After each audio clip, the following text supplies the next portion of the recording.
C'est la 4e édition. La première édition a eu lieu en 2018.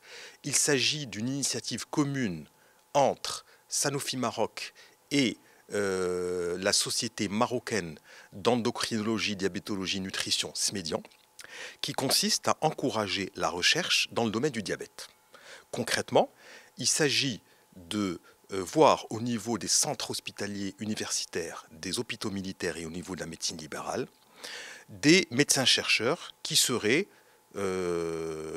aptes à pouvoir proposer des travaux de recherche qui ont un impact concret sur l'amélioration de la prise en charge de cette pathologie au Maroc, que ce soit au niveau du patient, au niveau de leur famille. Et depuis la création de ce prix, nous avons eu 117 travaux de recherche qui ont été déposés par les médecins-chercheurs au Maroc. Cette année, nous avons eu 24 travaux et aujourd'hui, nous allons décerner les lauréats de l'édition 2021.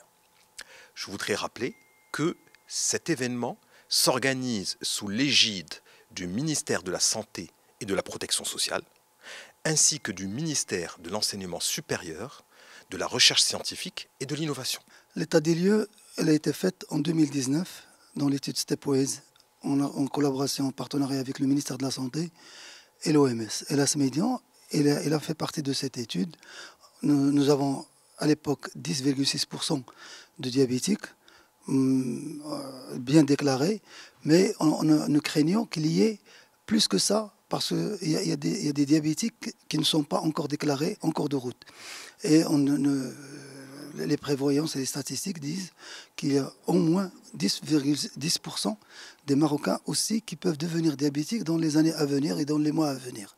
Donc nous sommes devant un nombre assez important par rapport aux années précédentes. C'est la pandémie du diabète qui évolue à toute vitesse. Durant ces pratiquement 2 ans, 1 an et quelques, 1 an et 8 mois ou 9 mois.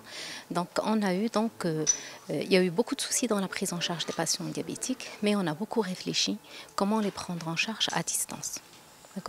Et donc on a essayé de s'adapter à la pandémie.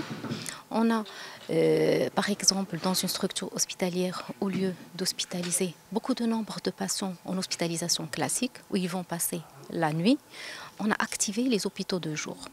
Donc l'hôpital de jour a travaillé énormément parce que les patients qui ont des soucis sont hospitalisés le matin et ils sortent l'après-midi. Ceci d'une part, et on a utilisé tous les moyens de digitalisation, essentiellement la téléconsultation, les suivis par les différents moyens dont disposent nos patients diabétiques.